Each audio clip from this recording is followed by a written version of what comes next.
Hi boardies, this is a game called Burgle Bros. I did do a preview for this, so please make sure you check that out as well. It's a game whereby you're trying to escape with some jewels. This is the manila envelope rulebook. I've set it up for just one floor. I've played this just earlier today as a 2-floor game whereby you're trying to get in, get a certain bit of loot, and then try to reach the next set of stairs and get out on that top roof. The standard game involves 3 floors, and there are different combinations you can do. There's the expert Fort Knox. You have various walls that you can't go through. But to start off the game, you're going to have a way that you're going in. This is a stack of guard cards representing a floor number. As an example, this is being kind of shuffled together, but let's just say it's just one floor. B2, so what happens here is this is basically where the guard's trying to get to. So for that first floor, you're trying to use this number. So remember, different stacks for different cards, and ultimately it was these were put together. So let's just go with a proper stack. So these are stacks of ones, so this is the base level floor. This is where this guard is going to appear. It's going to start off down here, and what it's trying to get to is this location, which is B4. So this moves as a position 2. This is how far the guards will move. Different floors have different numbers. For example, it'll be a 3 on the next tier, etc. And we are these thieves who are trying to come in, and you've got to follow where this route is. So in this case, I've randomly placed out some bits of wall. You can't go through walls. So let's say we're coming in this entrance here. So we come in here, and it's a camera, which I'll come on to. So I come on here, and my colleague's there too. Then I do some actions. So I might go, again, I'm not saying everything completely here, but it could be the case I could move or I could peek. Let's say I move in here for 1 as a movement action. I could peek for 2, but based on this solid wall, I'm going to keep moving. So move for 2 into this room here. I'm going to declare I'm moving into this room, which actually I can't because, well, I could. 1, so 1, 2, 3, 4. And I don't trigger it because I spent exactly 2 actions. There are different things under these different tiles. There's kind of layout thing that you could refer to so you know what's coming along, and then various movement action cards as well, which is double-sided. So in this case, you have, remember, 4 actions, up to 4. You can move, you can peek, you can hack a computer, you can roll dice on the safe. You then draw an event card if you have 2 or fewer actions that you've used. So if you used 2 or fewer, in this case, the current player passes all tools and loot to the player on their right. So that's something that could occur. Now it's the guard's turn to move. They move 2 by the shortest route. If it's equal distance, you use the clockwise notion to see where it goes. So it goes here. And now you know where it wants to go next, which is over there. The next player comes onto the board. So they go 1, 2, 3, 4, and they probably end there too because they can't get further. In this instance, we now have the guard moving again.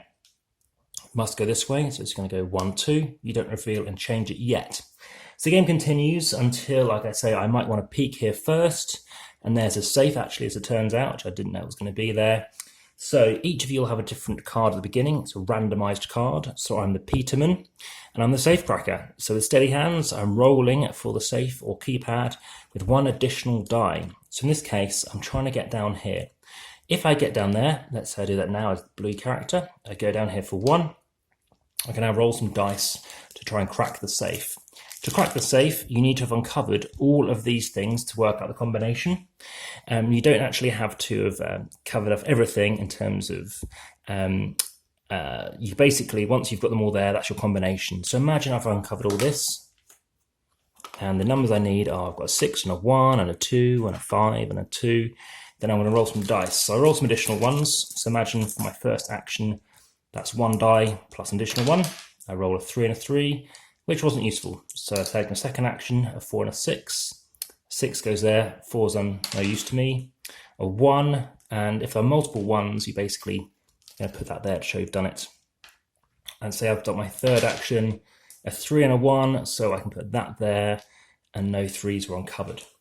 Once you've uncovered your safe, you are then going to reveal a tool, so you can use something of benefit potentially, and loot, which is good, but also negative, because in this case, that you're more likely to be visible by those guards. So once you've found the safe, something else maybe more important is the stairs.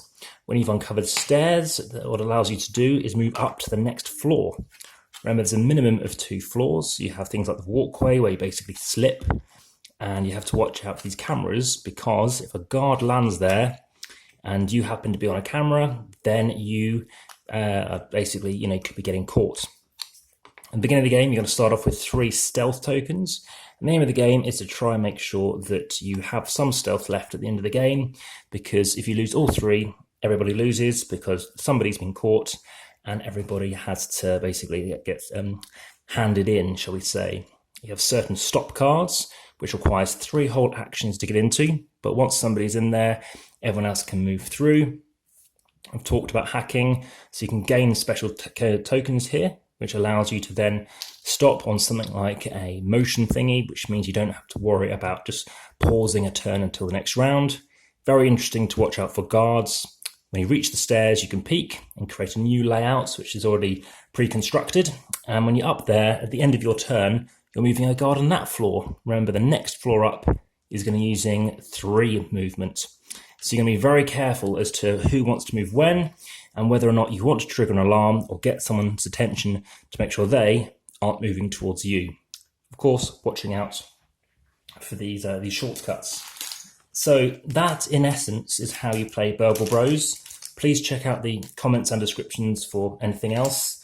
If this is giving good gist of the game, then please hit the like button, or in general, show that you're enjoying the content. It lets me know the kind of stuff that you are keen on. There is a re-implementation, as I mentioned, that is Burgle Bros 2. It comes in a very small box. These cards are very slippery, and something to note actually is the little stickers that come with it, where you stick these little things onto your meeples. Some of them aren't cut perfectly. On the reverse of these cards, you actually have a different ability. So in this case, you have the drill. You may add dice and roll on safes above or below your tile, but cannot pick up loot or tools from those safes.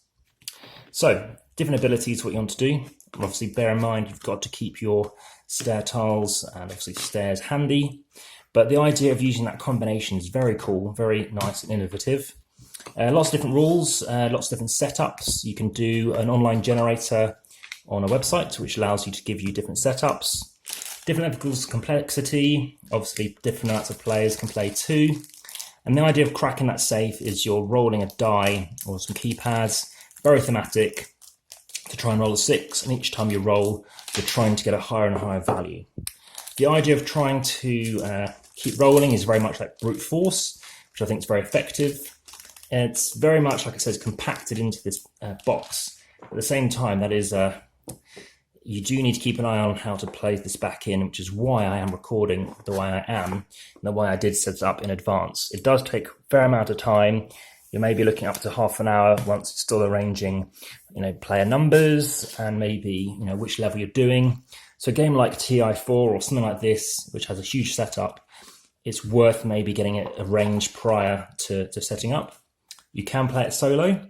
I haven't played it solo. I'd be curious to see, how swift it is and how effective it is, maybe how different it is, because there are certain things that you can affect in the game. There's also a mini expansion, which I haven't tried yet, which again will change up the game a little bit. It'll vary the movement of these guards, and again with the sequel, I don't know how different that would be, but especially because this is likely to be a bit cheap on price, knowing there's a sequel out, this is worth discovering. And like I said, it's very thematic, a lot of tension and peril, trying to see where you go. Clever idea about how these guards move, and you can look through the deck, which has been discarded, as to where the guards moved, which gives you great indication as to where they could be going to next. As much as there has been colour coding for these cards, I still find if they had something on the side, it could have been really handy to actually figure out what's going on. And a few more bags, because subject to which mission you're playing, you are going to find some of these tiles, aren't going to be used in every game. And I think even a divider could have been really effective as well. But the guards are nice and big and easy to see. It does talk a little bit about strategy tips, but not in much detail, and nothing else that you'd really watch out for. Crucially though, as much as you have 3 stealth that you could lose, some of those cards as event cards, if you're not using many actions, and with some things requiring 3 bits of actions to do, you will find that it is better sometimes to have to take an event card just because you're forced to. If there's any other questions, please check out the comments, like I said in the description as well. I look forward to getting back to you ASAP. And like I said, this is a game I give an 8 out of 10 to. Lots of enjoyment, lots of different options you can do. And this is Burgle Bros. Let's see if I can get everything in. Like I said, what came in must go back out again. And that is now time to weigh. If you haven't already, hit the subscribe button, and we'll see obviously what this comes in at as for a weight. Small box, a bit like a brick, almost looks a bit like a brick, and it's 706 grams. Thanks very much for watching. Enjoy the rest of the day. Bye for now.